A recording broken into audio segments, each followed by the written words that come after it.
For 2 weeks the weather grew warmer, and each day was more glorious than the one before. Hunting seemed to get better as well. Brian took fool birds or rabbits every day, and on one single day he took 3 fool birds. He ate everything, and felt fat and lazy, and one afternoon he actually lay in the sun. It was perhaps wrong to say he was happy. He spent too much time in loneliness for true happiness, but he found himself smiling as he worked around the camp and actually looked forward to bringing in wood in the soft afternoons, just because it kept him out rummaging around in the woods. He had made many friends, or at least acquaintances. Birds had taken on a special significance for him. At night, the owls made their soft sounds, calling each other in almost ghostly "hoo" that scared him until he finally saw one call on a night when the moon was full and so bright it was almost like a cloudy day. He slept with their calls, and before long would awaken if they didn't call. Before dawn, just as gray light began to filter through the trees, the daybirds began to sing. They started slowly, but before the gray had become light enough to see 10 yards, all the birds started to sing, and Brian was brought out of sleep by what seemed to be thousands of singing birds. At first it all seemed to be noise, but as he learned and listened he found them all to be different. Robins had an evening song, and one they sang right before a rainstorm, and another when the rain was done.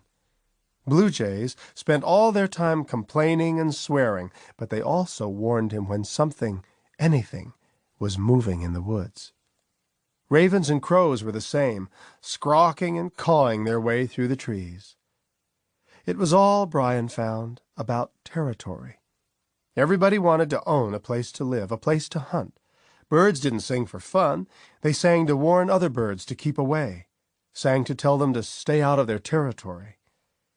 He had learned about property from the wolves. Several times he had seen a solitary wolf, a large male that came near the camp and studied the boy. The wolf did not seem to be afraid, and did nothing to frighten Brian, and Brian even thought of him as a kind of friend. The wolf seemed to come on a regular schedule, hunting, and Brian guessed that he ran a kind of circuit. At night, while gazing at the fire, Brian figured that if the wolf made 5 miles an hour and hunted 10 hours a day, he must be traveling close to a 100-mile loop. After a month or so, the wolf brought a friend, a smaller, younger male, and the second time they both came, they stopped near Brian's camp, and while Brian watched, they peed on a rotten stump, both going twice on the same spot. Brian had read about wolves and seen films about them, and knew that they left sign, using urine to mark their territory. He had also read, he thought in a book by Farley Mowat, that the wolves respected others' territories as well as their own. As soon as they were well away from the old stump, Brian went up and peed where they had left sign. 5 days later, when they came through again, Brian saw them stop, smell where he had gone, and then spot the ground next to Brian's spot, accepting his boundary. Good, he thought. I own something now. I belong. And he had gone on with his life, believing that the wolves and he had settled everything. But wolf rules and Brian rules only applied to wolves and Brian.